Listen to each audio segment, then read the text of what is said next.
예, 그러면은 저희 힘에 대해서 하는데 힘의 유형하고 우리 물질의 특성인데 주로 물질은 우리 생체역학이니까 우리 생체 물질, 즉 뼈, 근육, 뭐 인대, 건 등에 대한 같은 물질의 특성에 대해서 소개하겠습니다. 그래서 첫 번째 중력, 뭐 마찰력, 스트레스, 압력은 힘의 유형이 되고, 네, 물질의 특성으로서는 여러분들 뭐 생소할 텐데 물질의 변형을 일으키는 응력, 네, 변형률, 뭐 탄성률 뒤에 설명했습니다. 그다음에 점탄성 등에 대해서 설명하도록 하겠습니다. 우선 그 시스템, 인체의 운동에 영향을 주는 힘의 유형을 보면은 첫 번째는 물체가 물리적인 접촉으로 생겨갖고 서로 밀거나 당기는 힘. 이거를 접촉력, 컨택트 포스라고 합니다. 그래서 생체학에서 접촉력은 두 가지 유형인데 인체의 외부에서 인체에 작용한 힘. 누가 상대방이 뭐 밀고 있거나 뭐 상대방이 당기거나 하는 거죠. 아니면 또 물체가 뭐 인체를 가격하거나 뭐 이런 것들이고 내부에서 시작된 힘은 주로 근육에서 발휘하는 힘이죠. 인체 내부의 근육에서 발휘하는 힘. 그다음에 비접촉력은 직접적인 접촉이 없는데 생긴 힘. 대표적인 예가 중력입니다. 그럼 바로 중력으로 가서 중력은 어떤 거냐면은 서로 잡아당기는 힘이죠. 이 M1이라는 질량을 갖고 있는 물체하고 M2라는 질량을 갖고 있는 물체가 서로 잡아당기는 힘인데 요 잡아당기는 힘은 서로 힘이 같습니다. 같은데 뭐에 관계되어 있냐면은 두 물체의 질량과 두 물체가 얼마나 떨어져 있느냐에 따라 달라져 갖고 그 요 중력 두 물체가 서로 잡아당기는 힘은 G 곱하기 R 제곱분의 M1의 제곱 M1 첫 번째 물체의 질량 곱하기 두 번째 물체의 질량입니다. G는 중력 가속도가 되고 예를 들어서 이게 M1이 지구라고 치면은 M2는 굉장히 작은 거죠. 예. 그래갖고 지구가 잡아당기는 힘이 훨씬 더 큰 거죠. 사람이 잡아당기는 것보다. 그래갖고 보통 M2는 무시합니다. 인체 중심의 중력과 관련된 걸 보면은 중력선이라고 합니다. 우리가 보통 뭐 추선이라고 많이 하는데 이 머리 위에 정수리 위에서 곧장 추를 달아서 실에다가 추를 달아서 매달았을 경우에 이걸 중력선이라고 그러죠. 라인 오브 그래비티. 그러니까 물체의 질량 중심을 통과하고 지구 중심을 향하는 수직 방향의 힘을 중력선이라고 그러고 질량 중심하고 무게 중심이라는 말을 많이 쓰는데 질량 중심은 말 그대로 우리 신체의 질량의 중심, 센터 오브 매스입니다.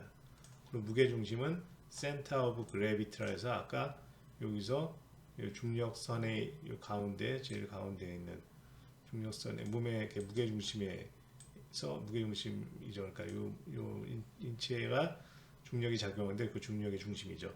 근데 사실은 둘이 비슷합니다. 그래서 뭐 질량 중심이라는 말도 많이 쓰고 무게 중심이라는 말도 많이 쓰는데 보통 질량 중심이라는 말을 많이 쓰고요. 중력은 어떻게 스칼라일까요? 벡터일까요?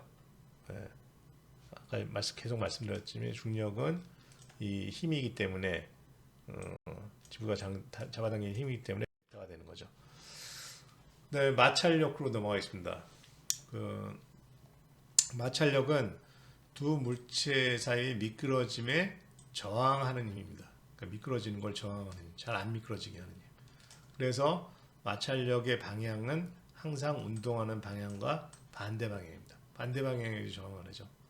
그 다음에 마찰력은 항상 이게 만약에 이 박스가 만약에 이런 식으로 이쪽 방향 움직이면은 마찰력은 항상 반대 방향이고 예, 요건 항상 접촉하는 두 표면과 평행인 방향입니다. 그리고 이 사이를 보면은 이렇게 서로 거친 면들이 이렇게 같이 있는 거죠. 그리고 마찰력을 결정하는 것 중에 뭐 관련된 힘들을 보면은 수직 항력이라는 게 있는데 요 박스가 이렇게 있고 이렇게 되지. 박스가 있고 여기서 박스의 중력 무게가 이쪽 방향으로 하고 이쪽에서는 이렇게 밀고 여기서는 이렇게 밀고 있습니다. 이렇게 움직이고 있고 요때 요 표면에 수직으로 향하는 모든 힘의 합은 이렇게 되죠.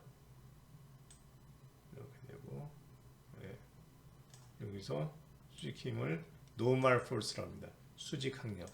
표면에 수직으로 작용하는 저항력을 수직 항력, normal force라고 그러고, 이 normal force의 작용과 반작용에서 여러분들 다뤘죠. normal force하고 크기는 같고 정반대인 이런 반작용력. 특히 이건 지면에서 가해지는 힘인데, 지면에서 물체에 향하는 힘인데, 이런 거를 지면 발력. 많이 들었죠? 지면 발력. 지면 발력입니다. 그리고 지면 발력은 normal force의 합과 크기는 같고 방향은 정반대인 힘입니다.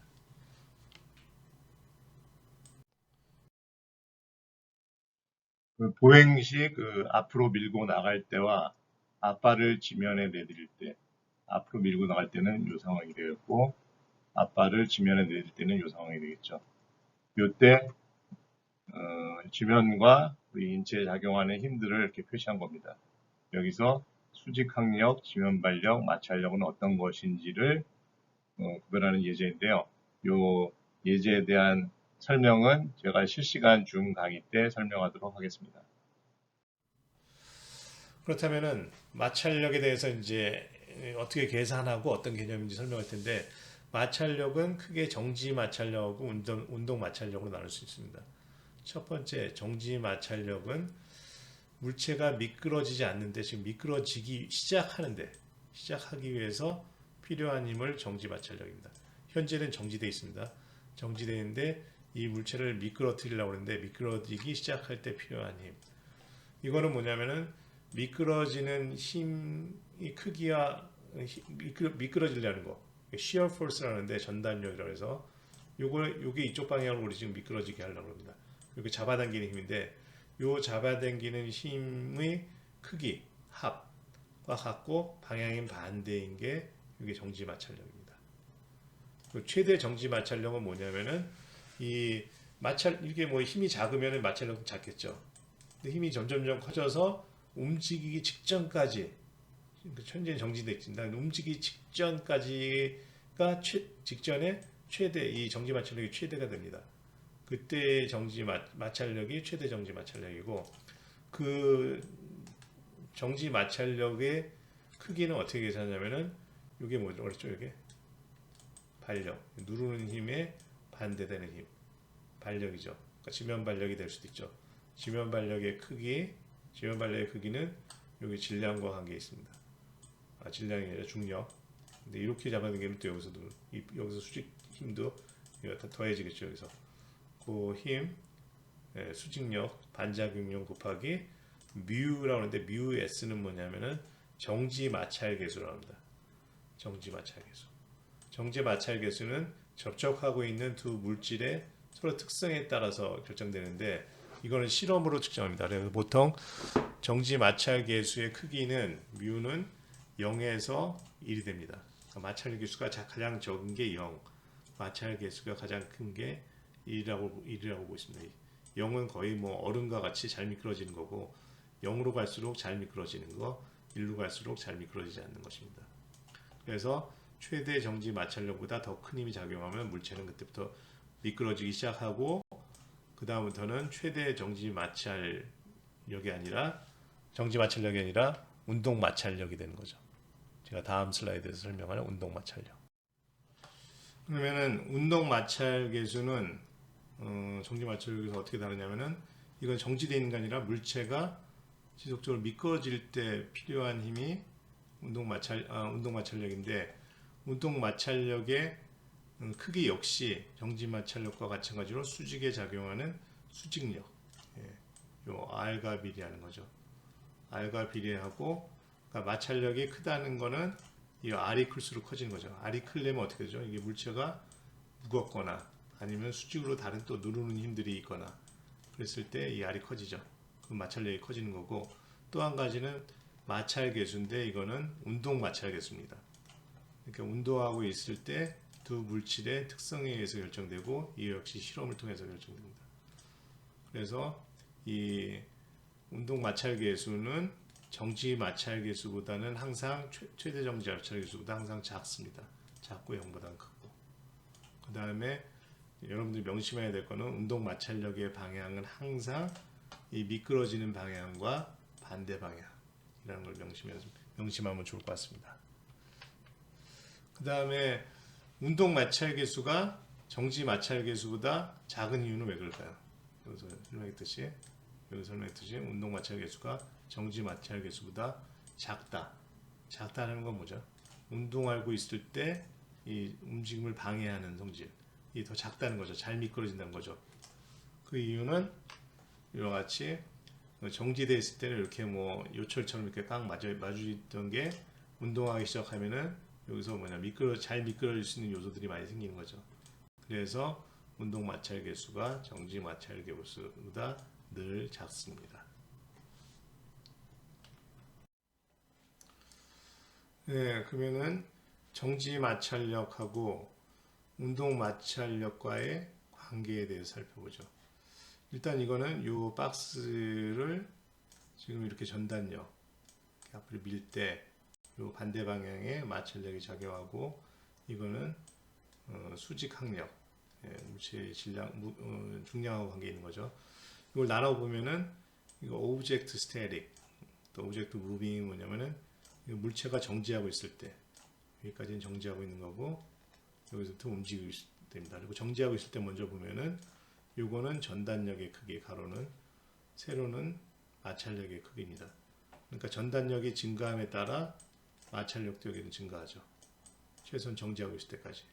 그래서 요 마찰력이 정지 마찰력이 최대가 되는 지점이 요즘이 뭐죠? 최대 정지 마찰력이 됩니다.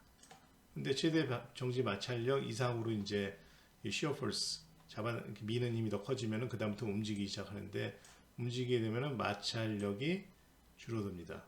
왜냐하면 마찰 계수, 운동 마찰 계수가 작기 때문에 R은 똑같더라도 그래서 이렇게 됩니다.